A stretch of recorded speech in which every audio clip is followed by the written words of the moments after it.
Hello students, welcome to Limba classes. तो आज हम बात करेंगे एक नए टॉपिक की जो कि MHI-02 से संबंधित है। आपका एग्ज़ाम है परसों 10 मार्च को। तो ये आपका लास्ट एग्ज़ाम है MHI MA फर्स्ट ईयर वालों का। तो इसका एक बहुत ही इंपॉर्टेंट टॉपिक है फ्रांसीसी क्रांति। इसके बारे में हम बहुत ही शॉर्ट में समझेंगे और बहुत ईजिली इतने समझेंगे कि किसी भी टाइप का क्वेश्चन आए आप उसको करने की सिचुएशन में हो, है ना। तो बात करते हैं फ्रांसीसी क्रांति की। इसकी शुरुआत कब हुई? इसकी शुरुआत हुई थी 1789 में, ठीक है। और ये क्रांति क्या था? राजतंत्र के विरुद्ध गणतंत्र की स्थापना के लिए हुआ और अंत में नेपोलियन की तानाशाही की इसमें स्थापना हुई। देखो, एक बहुत ही एक साधारण से व्यक्ति था जिसका नाम नेपोलियन था, जो कि बहुत ही एक साधारण से व्यक्ति था। बाद में उसने अपनी कौशल के आधार पर, कौशलता के आधार पर, स्किल के बेस के ऊपर, है ना, अपने पावर के बेस पे, अपने क्वालिटी के बेस पे वो उसने पूरी क्रांति ला दी और क्रांति लाई। और ये क्यों उन्होंने क्रांति क्यों की थी? देखो, उस टाइम था जो उस टाइम का जो राजा था वो था लुइस 14, ठीक है। लुइस 14 था और वो बहुत ही ज़्यादा निरंकुश राजा था, है ना। जब एक किसी भी एक व्यक्ति के हाथ में पावर आती है तो वो निरंकुश हो जाता है, ठीक है। निरंकुश हो जाता है मतलब कि वो अपनी शक्तियों का तानाशाह हो जाता है, एक तरीके से समझो। जैसे कि आप मानो कि आज के परिप्रेक्ष्य में देखोगे तो जैसे नॉर्थ कोरिया का जो आप बोल सकते हो ना, जो शासक है किम जोंग उन, वो एक तरीके से तानाशाह है। तो जब एक हाथ में पावर आती है तो शासक निरंकुश हो जाता है। इसलिए जो समाजवादी में या फिर आप सोशलिज्म में किसी में समझो, तो जनता के कल्याण की बात करते हैं, समाज के कल्याण की बात करते हैं। यहाँ पे समाज के हित सर्वोपरि होता है, जबकि तानाशाही में एक व्यक्ति के हित इंपॉर्टेंट होता है, ठीक है। तब लुइस 14 बहुत ही निरंकुश राजा था, ठीक है। वो कहता था आई एम द स्टेट, ठीक है। आई एम द स्टेट का मतलब क्या है कि मैं ही राज्य हूँ। मैं राज्य हूँ मतलब मेरा, मैंने जो बोला वो ही कानून बन गया, ठीक है। जैसे वो आपने बाहुबली वाली मूवी देखी होगी तो उसमें बोलता है ना, मेरा वचन ही मेरा शासन है। तो वो क्या है, एक तरीके से देखोगे तो वो तानाशाही प्रवृत्ति का उदाहरण है।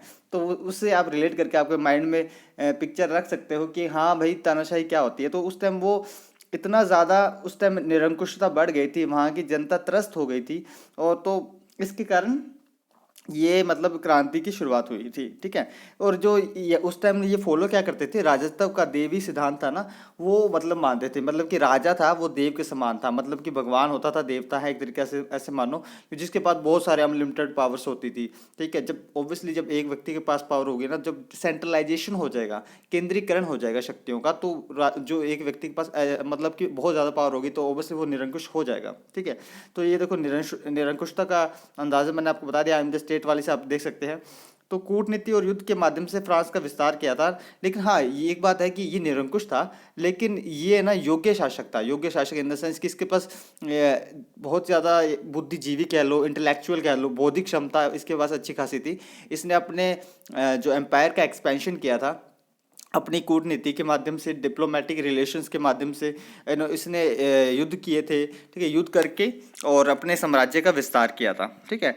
और लेकिन इसके बाद जो उत्तराधिकारी है, आप देखोगे मुगलों में भी देखोगे तो अकबर वगैरह बहुत ही ज़्यादा पावरफुल शासक रहे। लेकिन आने वाले टाइम पे जब देखोगे तो मुगलों का पतन होना स्टार्ट हो जाता है आगे कुछ 100-150 सालों बाद। और जो जहाँ मुगल बहुत ही ज़्यादा केंद्रीय शक्ति के रूप में थे, पूरे मतलब भारत की केंद्रीय शक्ति थी मुगलों के पास, बाद में वो एकदम से वो खत्म होने लगते हैं। क्योंकि देखो, कोई भी शक्ति का पतन क्यों होता है? क्योंकि उनके उत्तराधिकारी है वो उस विरासत को संभाल नहीं पाते हैं। वैसे ही इसमें हुआ कि जो लुइस 14 था बहुत ही निरंकुश शासक था, ठीक है।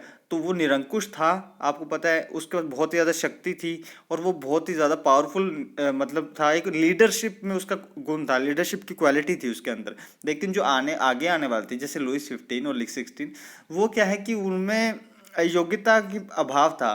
वो उतने ज़्यादा मतलब योग्य नहीं थे कि वो पूरे जो फ्रांस का जो शासन चला सके, जिस आधार पर पूरा अभी तक लुइस 14 राजा शासन कर रहा था, उस अकॉर्डिंग उस विरासत को योग्य नहीं थे कि उसे आगे बढ़ा सके। इसलिए उसके बाद इसका पतन होने लगा। देखो, एक एग्जांपल है कि जब लुइस 16 के टाइम पे ना, ये लुइस 16 है ना, उसके अपने उसकी पत्नी का बड़ा इम्पैक्ट था उसके ऊपर, ठीक है।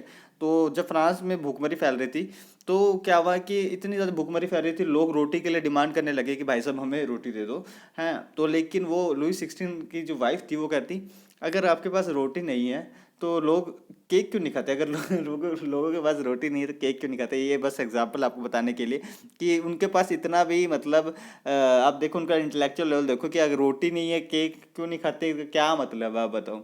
मतलब कुछ भी।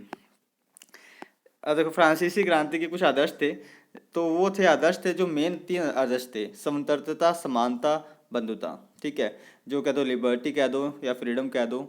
ठीक है, और इक्वालिटी और फर्टिनिटी, ये तीन जो थे उनके आइडियोलॉजी थी। ये तीन बेस थे फ्रांसीसी क्रांति के। ठीक है, और इसके परिणाम क्या हुआ? इसका परिणाम ये हुआ सामंतवाद की समाप्ति, सैन्यवाद का विकास और समाजवाद का मार्ग प्रशस्त हुआ। देखो बात क्या थी? बात ये थी कि एक राजा हुआ करता था जिसका नाम था लुइस फोर्टीन। ठीक है, बड़ा ही निरंकुश प्रवृत्ति का राजा था। निरंकुशता के गुण तो उसमें भर भर के थे। कहता था आई एम द स्टेट, मैं ही राज्य हूँ। मतलब मैं ही राज्य हूँ, मतलब देखो मैं जहाँ मैं, आप बोलते हैं ना, जहाँ होता है ना तो अच्छा लगता है, लेकिन मैं आता है वहाँ अहंकार आ जाता है। अहंकार मतलब क्रोध, मतलब घमंड, तो आप उस चीज़ को समझो कि मैं ही राज्य हूँ। मैं एक निरंकुशता की प्रवृत्ति दिखाई देती है। और आने वाले टाइम पर जब जो उसके उत्तराधिकारी थे वो योग्य नहीं थे, वो शासन को संभाल नहीं पाए, और लोग, जनता त्रस्त थी, भूखमरी फैल रही थी, गरीबी फैल रही थी, लोगों के पास खाने के लिए मतलब कुछ भी नहीं था, खदान नहीं थे, और वो मरे जा रहे थे, है ना। तो फिर उनको रोटी तक नहीं मिल रही, तो लोग क्या करेंगे? अब देखो, खाली पेट भजन ना होते, ये सुना होगा आपने। तो जब खाली पेट जो किसान रहेंगे, मजदूर रहेंगे, गरीब लोग रहेंगे, वो आपका गुणगान कैसे गाएंगे? आपने भले ही राजा का देवत्व वाला सिद्धांत दे रखा है कि राजा देवता के समान है, लेकिन देवता को पूजेंगे तब ना जब देवता देगा हमें कुछ खाने को। देवता कुछ दे नहीं रहा तो क्या यार पूजोगे आप उसको, बताओ? भगवान से विश्वास उठ जाएगा ना। तो वही बात है। ठीक है, तो यही बात है कि इसमें कि इसके जो तीन मेन, जो आइडियोलॉजी के जो तीन मेन ये आदर्श थे, है ना। तो जो आदर्श थे वो थे स्वतंत्रता, समानता और बंधुता। ठीक है, तो ये सामंतवाद की समाप्ति और सैन्यवाद का विकास और ये समाजवाद का मार्ग प्रशस्त हुआ, ये फ्रांसीसी क्रांति में हमने देखा। और इसके बाद देखो, ये फ्रांस की सामाजिक व्यवस्था के ऊपर पूछ लेगा तो देखो, ये एक बहुत ही प्यारा सा पाई चार्ट है। ठीक है, बहुत ही अच्छे अच्छे से नोट्स बनवाए हैं मैंने अपने स्टूडेंट के, उनमें से एक स्टूडेंट का है ये। तो ये देखो, फ्रांस की सामाजिक व्यवस्था को हम तीन स्टेज के आधार पर समझ सकते हैं। ठीक है, जिसमें से उच्च स्तर, देखो पहले मतलब उस स्तर छोड़ो, पहले तीन स्तर में समझ सकते हैं। पहले स्तर में पादरी वाला वर्ग आता है, दूसरे में कुलीन वर्ग आता है, और तीसरे में जन साधारण लोग आते हैं। जनरल आम साधारण लोगों की बात हम करते हैं। देखो आपको ना एग्जाम में ना फ्लो चार्ट का यूज़ करना है। ठीक है, फ्लो चार्ट का यूज़ करोगे तो अच्छे मार्क्स मिलेंगे। अब आप देखो, सब पढ़ते हैं सारे, ये फ्रांस की क्रांति सभी ने पढ़ी होगी। ठीक है, आप बहुत जगह पे वीडियो भी होगी, आप देखोगे तो आप कर सकते हो कि हाँ भाई सब मैंने पढ़ लिया और मैं इसको लिखाऊंगा। लेकिन उस एक को मिलेंगे उसमें 20 में से 20 नंबर के क्वेश्चन में 7-8 मार्क्स, और एक को मिलेंगे 14-15 मार्क्स। तो उसका डिफरेंस क्या आता है? डिफरेंस यही आता है कि एक आपके जो आंसर राइटिंग की जो प्रैक्टिस होनी चाहिए। तो आंसर राइटिंग की प्रैक्टिस कैसे होगी कि आप खुद प्रैक्टिस करो। ठीक है, वरना आप एक बैच ज्वाइन कर सकते हैं हमारा, ही मैं एडवर्टीजमेंट कर रहा हूँ ना। आप कर सकते हैं और आपकी हेल्प करेंगे हम, क्योंकि बैच में हम सब टेस्ट वगैरह सब लेते हैं। छोड़ो, देखो सामाजिक व्यवस्था, देखो तीन स्टेज है: first stage, second stage and third stage. First stage में पादरी वर्ग था। पादरी वर्ग में भी दो गुट थे, एक तो था उच्च पादरी, उच्च वर्ग के पादरी थे, और एक था निम्न वर्ग के पादरी। ठीक है, उच्च वर्ग के पादरी क्या होता है? देखो पादरी में भी जो फादर एक टाइप का है ना, वो अमीर थे। कुछ थे अमीर और कुछ गरीब थे। देखो जो अमीर थे ना वो तो टैक्स वसूलते थे, उनके धर्म में रुचि कुछ खास नहीं थी भाई साहब। क्या मतलब रिलीजन इज नॉट, मतलब religion is just a subject for them. Okay, मतलब कि एक धर्म एक सिर्फ वस्तु का, या मान लो ऑब्जेक्ट, मान लो कुछ भी मान लो, कि उनको इंटरेस्ट ही नहीं था धर्म। तो बस वो नाम नाम के पादरी थे, अमीर थे, पैसे बहुत है यार, वो टैक्स भी वसूल रहे हैं ना। तो और उनकी लाइफ लग्जरी थी मेरे भाई, लाइफ लग्जरी जी रहे थे। और देश की जमीन का 1/5 भाग, मतलब कि 20% भाग तो चर्च के पास था, और वो करों से मुक्त भूमि उनके पास रहती थी। वो जो भूमि थी ना, वो जो 20% वो करों से मुक्त थी। और ये जनता का असंतोष का बहुत बहुत बड़ा कारण बना। अब देखो यार, देखो पादरी एक देख रहे हो आप, बहुत अमीर पादरी है, एक देखो गरीब पादरी है। ठीक है, जो एक ये अमीर पादरी, उन्होंने समझा कि वो टाइथ नाम का कर वसूलते थे, धर्म में उनमें कोई खास रुचि नहीं थी, और लग्जरी लाइफ, विलासिता वाला जीवन जीते थे। देश की जमीन का लगभग 20% भाग इनके पास था, और उस वो जो पार्ट था वो लगभग करों से मुक्त था। ये जनता के असंतोष का एक कारण बना। तो दूसरा इसी में मतलब जो फर्स्ट स्टेज का है उसमें मैंने कहा पादरी वर्ग है, उसमें एक तो उच्च उच्च वर्ग वाले पादरी की बात की। अब हम बात करेंगे निम्न वर्ग वाले पादरी की। देखो जो निम्न वर्ग वाले पादरी थे वो धार्मिक धार्मिक जीवन में रुचि रखते थे, रिलीजन को, धर्म को बहुत मानते थे, और वो ईमानदार किस्म के लोग थे, मतलब साधारण लोग थे। हाँ, ईमानदार लोग थे, सिंपल लिविंग में बिलीव करते थे कि भाई सादा जीवन, उच्च विचार वाली आइडियोलॉजी में बिलीव करते थे, जन साधारण के प्रति सहानुभूति रखते थे। मतलब कि जो आम लोगों के प्रति सहानुभूति रखते थे, मतलब उनमें क्या कौन सा गुण था, नैतिकता थी उनमें, है ना, उनमें प्यार मोहब्बत वाली बात थी, वो समझते थे, वो सहानुभूति इसलिए रखते थे कि अगर जनता त्रस्त है, परेशान है, तो वो उनमें अपना उनकी समस्याओं को समाधान करने के लिए रहते थे। मतलब जन साधारण के प्रति सहानुभूति का गुण बहुत ही ज़्यादा प्रिय अच्छा माना जाता है ना। एक होता है कि इम्पैथी होता है, एक होता है सिंपैथी होता है। एक सिंपैथी रखना होता है, सिंपैथी का मतलब होता है सहानुभूति, सहानुभूति की अगर आप प्रॉब्लम में हो तो मैं आपके साथ खड़ा हूँ, है ना। वो कहते हैं ना, आई एम विद यू, मतलब क्या कि मैं तेरे साथ हूँ, अगर तेरे को कोई दिक्कत है भाई तो मैं हूँ तेरे साथ, ठीक है। और एक होता है इम्पैथी होता है। एम्पैथी में क्या होता है कि कोई व्यक्ति अगर दुखी है तो आप उस व्यक्ति की जगह खुद को रख के देख रहे हो कि अगर मैं होता तो मैं कितना दुखी होता, वो एक उससे भी आगे नेक्स्ट लेवल वाला चीज़ है, ठीक है। तो देखो जब जनसाधारण के प्रति ये सहानुभूति रखेंगे, तो जब परेशान थे, तो जब जनता ने क्रांति की, तो ये निम्न वर्ग वाले पादरी लोग थे ना, निम्न वर्ग वाले पादरी लोग, इन्होंने जनता का साथ दिया था। समझे बात। तो मतलब एक उच्च वर्ग वाला पादरी थी, एक निम्न वर्ग वाला पादरी थी। जहाँ उच्च वर्ग वाले पादरी के पास बहुत पैसे थे, अमीर थे, अच्छे खासे, धर्म में कोई खास रुचि नहीं थी, टैक्स वसूल रहे थे, लग्जरी लाइफ जी रहे थे, और चर्च के पास 20%, मतलब उच्च वर्ग के पादरियों के पास जो जमीन, देश का जो जमीन का 1/5 भाग 20% चर्च के पास था, और वो लैंड था वो टैक्स से फ्री था, जो कि जनता के असंतोष का कारण बना, ठीक है। और जो दूसरा था, जो निम्न वर्ग के पादरी थे, वो धार्मिक जीवन में रुचि रखते थे, ईमानदार थे, ऑनेस्ट पीपल थे, सिंपल लिविंग, हाई थिंकिंग में बिलीव करते थे, जनसाधारण के प्रति बहुत ही ज़्यादा सहानुभूति रखते थे, और क्रांति का जब टाइम आया तो उन्होंने जनता का साथ दिया, ठीक है। जो दूसरा स्टेज है उसमें कौन है, उसमें कुलीन वर्ग है। कुलीन वर्ग मतलब उसमें कुलीन वर्ग जो एलिट ग्रुप है, वो क्या करते थे, करों करों की वसूली करते थे।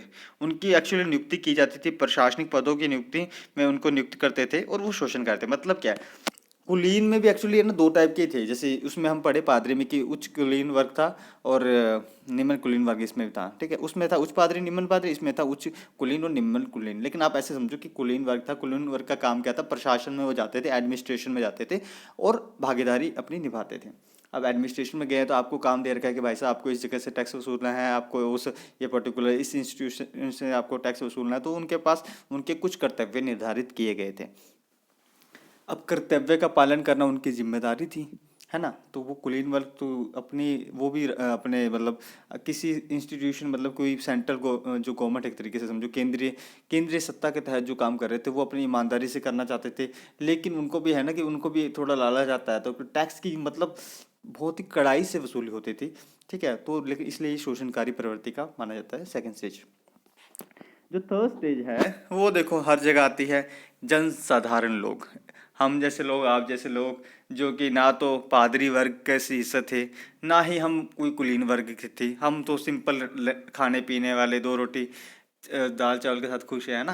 तो वो थर्ड स्टेज के जो लोग थे, उसके पास कभी प्रिविलेजेस थे ही नहीं, है ना, विशेषाधिकार नहीं थे इनके पास।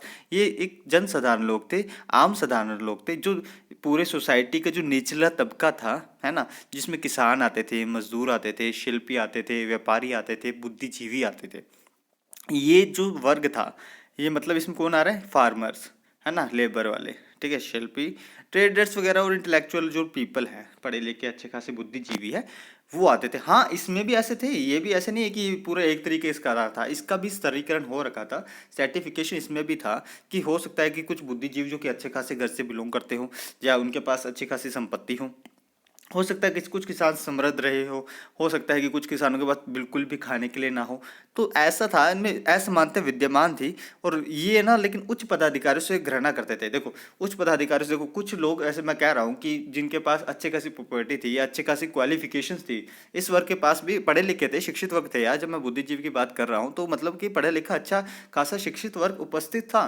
और जब पढ़ा लिखा अच्छा खासा शिक्षित वर्ग था तो वो अपेक्षा रखता है कि वो भी अपना विकास करे, विकास की भागीदारी में उसका भी विकास हो, और मतलब कि वो भी अच्छे खासे पद पर नियुक्त हो और वो भी शासन प्रशासन में अपनी भूमिका का निर्वहन करे। लेकिन जब उसकी क्वालिफिकेशन, उसकी योग्यता के आधार पर, आप तो सुना होगा ना कि बहुत बुरा लगता है कि जब आप योग्य हो और आपकी कदर ना हो, सुना होगा, आपको पता है कि किस में बोलते हैं। तो वही बात है कि जब इनकी योग्यता की कदर नहीं हो रही थी तो अब ये क्या करेंगे यार, जो हाई देख रहे हैं कि भाई साहब यार इस पोस्ट पे तो मैं यार बिलोंग करना चाहिए था, ये बंदा तो डिजर्व ही नहीं करता, तो वो उच्च पदाधिकारियों से क्या करने लगा, घृणा करने लगा। तो बहुत ही सिंपल तरीके से मैंने आपको ये बता दिया फ्रांस की सामाजिक व्यवस्था, जिसमें 3 स्टेज मैंने बता दी। पहला स्टेज आपको पादरी वाला अच्छे से समझा दिया, सेकंड स्टेज कुलीन वर्ग वाला समझा दिया, थर्ड लोग स्टेज भी बता दिया कि जनसाधारण के लोग थे, विशेषाधिकार नहीं थे, किसान, मजदूर, शिल्पी वर्ग, व्यापारी और बुद्धिजीवी का वर्ग था, इनमें असमानता विद्यमान थी और उच्च पदाधिकारी से ये घृणा करते थे। तो ये वीडियो में हमने क्या पढ़ा, फ्रांस की क्रांति जिसके आदर्श थे स्वतंत्रता, समानता और बंधुता, 1789 में शुरू हुई थी। नेपोलियन नाम के एक व्यक्ति ने की थी जो कि निरंकुश सत्ता के खिलाफ थी। ठीक है, जब देख रहे हो कि एक लुइस फोर्टी नाम का था, बहुत ही ज़्यादा निरंकुश टाइप का इंसान था, और उसके खिलाफ ये क्रांति शुरू हुई थी, और बाद में जाकर क्या हुआ कि राजतंत्र के विरोध में हुई थी, लेकिन बाद में ये इसी ने खुद ही ये राजा बन बैठा। मतलब जो राजतंत्र के खिलाफ हम कर रहे थे क्रांति, नेपोलियन के मतलब नेतृत्व में, बाद में नेपोलियन खुद ही शासक बन बैठा। मतलब जिस उद्देश्य से ये क्रांति की गई थी, एक तरीके से देखा जाए तो वो उद्देश्य सफल नहीं हो पाया था। मतलब राजतंत्र की समाप्ति करके गणतंत्र स्थापित करना था, गणतंत्र छोड़ो फिर से राजतंत्र आ गया, तो क्या मतलब था ना भाई साहब, क्या मतलब था क्रांति करने का। तो देखो ये 3 स्टेज समझ आ गया आपको, पहली स्टेज, दूसरी स्टेज, तीसरी स्टेज, पादरी, कुलीन वर्ग, जनसाधारण लोग, है ना। तो बस ये आपको हो सके तो इस वीडियो को है ना, ये यहाँ से ऐसे बढ़िया सा स्क्रीनशॉट लीजिएगा। फ्रांस की सामाजिक व्यवस्था पे आएगा, क्रांति पे आएगा, तो चाहे पाई चार्ट को ऐसा कैसे खूबसूरत तरीके से डिज़ाइन कर दीजिएगा और बहुत अच्छे मार्क्स मिलेंगे। ठीक है, सो इस लेक्चर में इतना ही, और आपका पेपर अच्छे से तैयारी करो। और मैं इंपॉर्टेंट क्वेश्चन डालता हूँ हर एग्ज़ाम के, एम ए हिस्ट्री से रिलेटेड, वो आपको मिलते हैं टेलीग्राम के ग्रुप में। और मेरे गेस्ट मैं हर बार अभी तक जितने एग्जाम है सभी में गेस्ट दिया ऑलमोस्ट, और मिनिमम 70 मार्क्स का तो आता ही है, 60 मार्क्स 70 मार्क्स, और मोस्टली पेपर 100 मार्क्स के भी कंप्लीट होते हैं। अब मैं क्या पता इतना अच्छा गेस्ट देता हूँ, लेकिन फिर भी मैं ऐसे नहीं कहता कि आप मेरे गेस्ट पे डिपेंड रहो। आप टेलीग्राम ग्रुप ज्वाइन कर सकते हैं, उसका लिंक डिस्क्रिप्शन बॉक्स में मैं डाल दूंगा, और वो आप टॉपिक्स जरूर कर लीजिएगा। आप कुछ पढ़ो ना पढ़ो, उसको पढ़ के जाओगे तो आपके किस्मत अगर ज़्यादा ख़राब नहीं रही तो वही आएगा, नहीं तो देखो गैस तो कैसी होता है ना। और आप अच्छे से तैयारी कीजिए, और कोई भी डाउट हो, कुछ किसी भी टॉपिक पे आपको वीडियो चाहिए तो आप कमेंट बॉक्स में मुझे मेंशन कीजिए और मुझे बताइए कि आपको क्या चाहिए, कौन सी वीडियो चाहिए। और एक और बात कि आप इस वीडियो को लाइक करें ना करें, लेकिन कमेंट करके अपने रिव्यू ज़रूर देना और इस वीडियो को शेयर ज़रूर करना। तो इस वीडियो में इतना ही, थैंक यू सो मच।